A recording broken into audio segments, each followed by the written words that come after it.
Hey there, everybody. Welcome into the ESPN FC studios for today's edition of Extra Time. We got Mario still with us, Herc and Stevie, as well as your questions. So you think we should explain Giza? Yes. So the was it number 2 on the countdown? Yeah. So Cockney a Spanish player whose name phonetically looked like Uragizer. Phonetically. Right.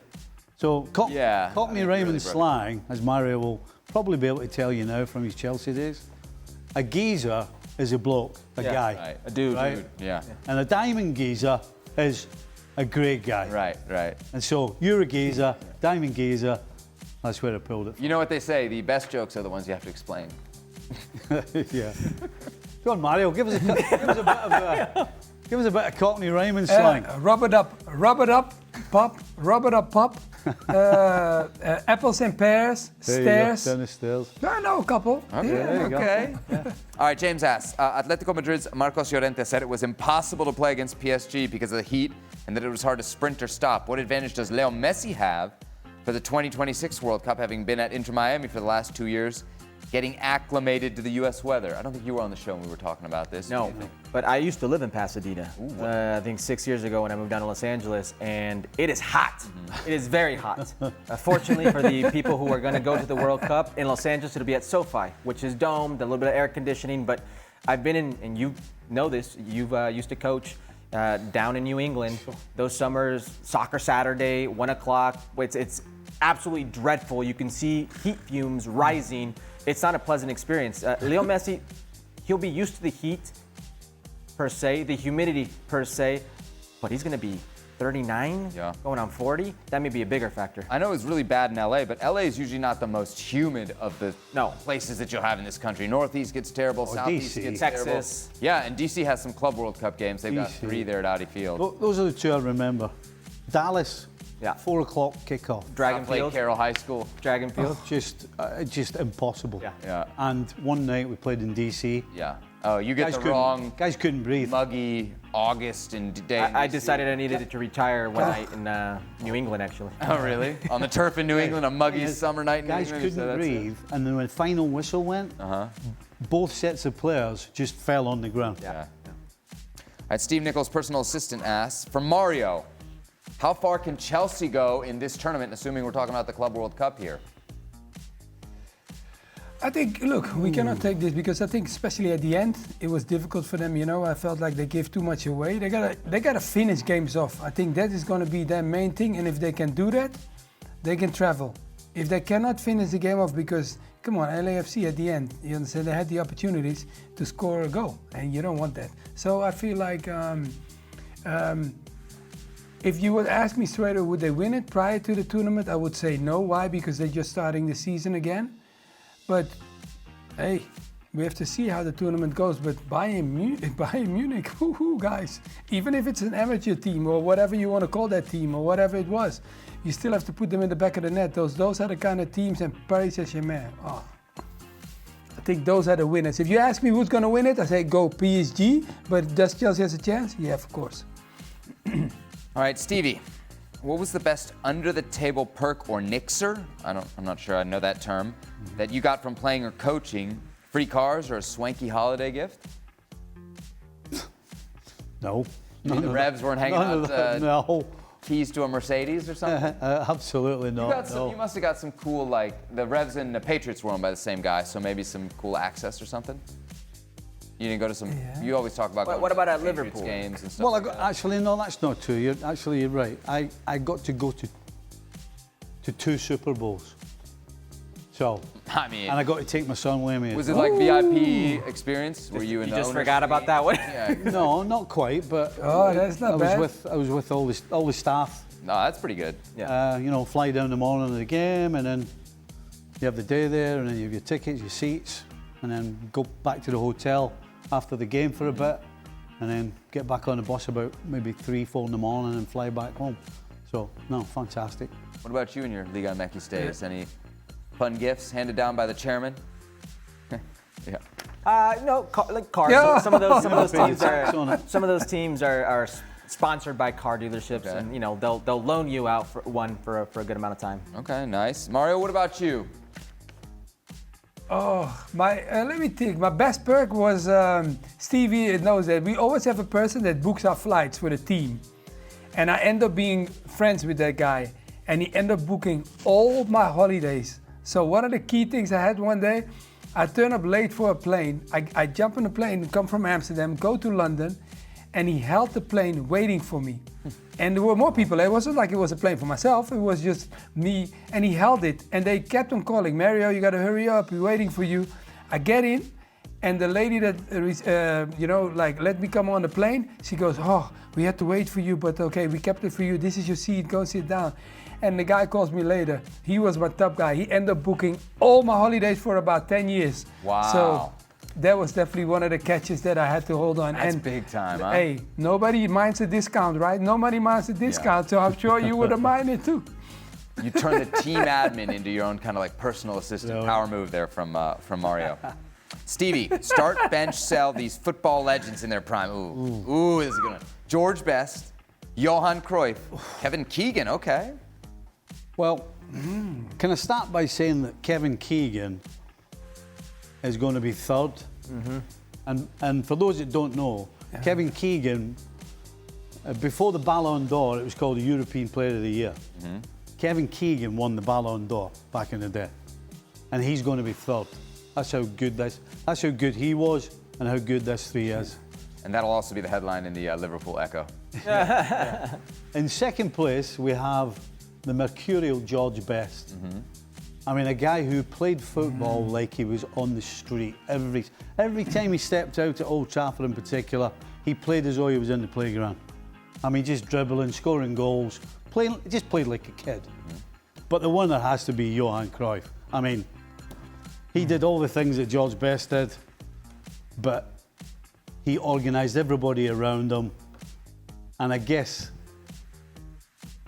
the Cruyff term. I mean, how many people in their life? It's literally like the first move you learn, I feel like, as a kid, right? You know, Javi move, such an iconic move. Still the only move I have. And Johan Cruyff played at a time where, again, you were allowed to kick people. Yeah. Well, and he still produced what he did. His influence on the game, Pep Guardiola, all that, Barcelona, everything we know, Luis Enrique, it all stems from him. Yeah, it's a fantastic three, but it has to be Cruyff, Best, and Keegan. Top man. I love our next question. Memory banks, gentlemen. Radvin asks, what was the greatest goal that you ever scored in your career? Herc, you're the striker here, so you go first. The greatest goal I ever scored in my career, not even for what it meant, but just quality of goal, I think. Quality goal. Yeah, it was a header. I guess you could define it however you want. That I put literally in the upper V, running away from the defender. Was a good length away, almost top of the box, just right into the upper V. When I was playing at Santos, it ended up being the goal number 1400 in Santos' career. So it was like a good little memory plaque there and whatnot. But it was one of my finest goals. Yeah. League game in Liga MX? Yes. Awesome. 2-0 win. Stevie, you got a goal that immediately comes to mind? I've got two. Nice. That I'm trying to choose between. Okay. Don't up one me with like a European championship or something.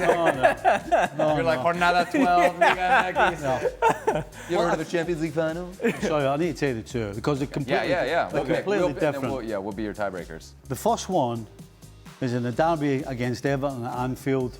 Diving header. Okay. The type of header that you know when you're kids and somebody goes wide and crosses the ball and you're diving. And the most important thing about that was after I scored that, I realised I deserve to be in this team. Oh, so it was early days for you at Liverpool? Yeah, this was 83. Okay. And that was the real change. I always believed in myself, but at the end of that game, I remember sitting afterwards thinking about it and going, I deserve to be in this team. I'm as good as any of the rest of them. Can I ask one more question about that goal? What was the score when you scored it? It was 2-0. So that was to make it 3-0? That was basically the clincher. That was to kill it, 3-0. Okay. Yeah. Got it. Next one. The next one, because there's not many people score a goal like that, I scored a header from just outside the penalty box against Arsenal. Yeah. With 2 minutes to go. Yeah. Opening game of the season. And again, not just because it's different and not many people score that, but I had missed I mean, I think I played 10 games the previous season because of injury. I'd missed almost the whole season. And coming back, you're unsure and you're thinking, is it going? Yeah. In your stomach, I'm thinking, is it going to go again? And I tell you what, it was just, that was me. I just flew after that. All right, those are two good ones. A couple headers too. Mario, what about you? Greatest goal you ever scored? The greatest goal I ever scored was, I think, going and play at Wembley. You know, when you play at Wembley as a young kid, you know, Dutch boy, watching people play in Wembley. I came and the start of the season we played Man United, and at that time they were winning all the trophies. And I thought I would never play football anymore because I broke my foot prior to it. So Stevie talked about injuries. I had clearly the same thing. Two times broke my foot. I thought football was over. I come on that field, I dribble the ball, and I strike the ball through Jaap Stammy's leg. Dutch guy, happy, and I couldn't believe it. I ran to the side, and I slide on my knees, and I could see my family sitting there. Oh, it was the best moment of my life. I was like, football, I'm back.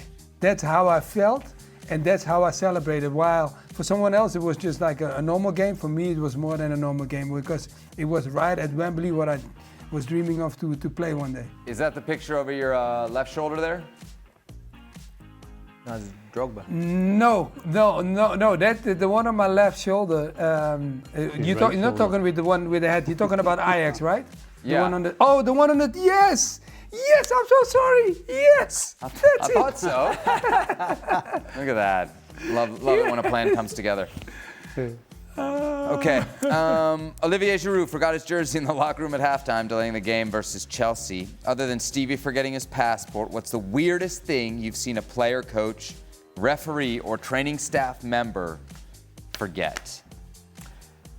Do you remember Edgar Castillo? I remember you forgetting your passport in Russia. Yeah, but we got it. You got it. You just about got it. Just about got it. You must have had the same travel agent as Mario because they Exactly, they held the for plane. him. Do you remember Edgar Castillo? Yeah, of course. Edgar's one of the few We just players. saw him down at TST. We yeah. did. He's one of the few players to represent both the Mexican national team Yep. and the U.S. men's A national team. one-time switch. His way of saying he no longer wanted to play for the Mexican national team was I lost my passport. Ah, yes. Can't get called up if you don't have a passport. That's pretty handy. Stevie? Have you forgot what you forgot already? Other than last week when I was talking about forgetting my pants, not really. It just when they asked the question, it reminded me of Ronnie Moran again. Ronnie Moran's in my head all the time. He was a coach of at Liverpool, and on 2 or 3 occasions over the decade I was there, guys on the bench had forgotten their boots or their shin pads or their socks. I mean, and he would go absolutely ballistic, you know. And I was watching that today and we saw Giroud, and everybody's smiling. Yeah. And I was smiling as if, Ronnie Moran would have if he could have got a hold of Giroud today, Ronnie would have strangled him. Really? Oh. That was just the thing that got under his skin. Oh, big time. Just total lack of professionalism. Mario, you've never totally lacked professionalism, of course. No, of course, everybody has his moments. But one of the key things was like when the kid man forgot my boots. Oh my God.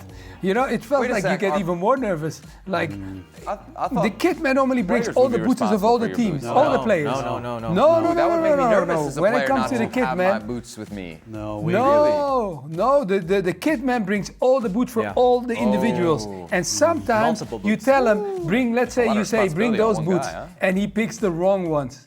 Oh, he picks the wrong boots, and he brought the wrong ones to the dressing room. He looks at me. He goes, "What are you waiting for?" I said, "For my boots." And then I had to put on my brand new boots, and I don't like that. I like to break Players them don't in like on that. training first, wear 'em and in. then play with them. Yeah. Oh my God, the guy killed me. I was angry.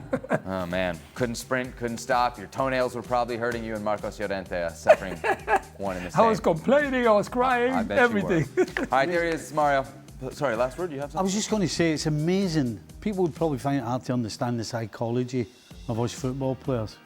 Yeah. Because But you're going to explain it now. It would ruin my game, Stevie. But It would yeah, ruin my because, game. Yeah. because Having the wrong cleats. to everybody else it's a pair of boots, but to you, You're a creature of habit. it's going to kill me. How am I supposed to play without my proper boots? Yeah. Even though you've got another pair that, on the face of it, look the same as the ones that you haven't got. It's amazing. Blisters, right? If you don't break them in. Blisters, they're just stiff. It's very difficult to do what you can do Yeah. normally. Different feel. It's not the same. I'm It's not- not the same. You cannot not do the the same things. The way you want to pass the ball. probably more You're looking mental at the than boots. You, anything. you like them because they're Psychology. brand new, Yeah. but I don't like it. Delicate creatures, these footballers. For Mario, Herc, Stevie, I'm Seb. We Thank are. you for watching. We Thank are, you for Seb. sending the Thank you. questions. We And are. we'll see you right back here for tomorrow's edition of ESPN FC.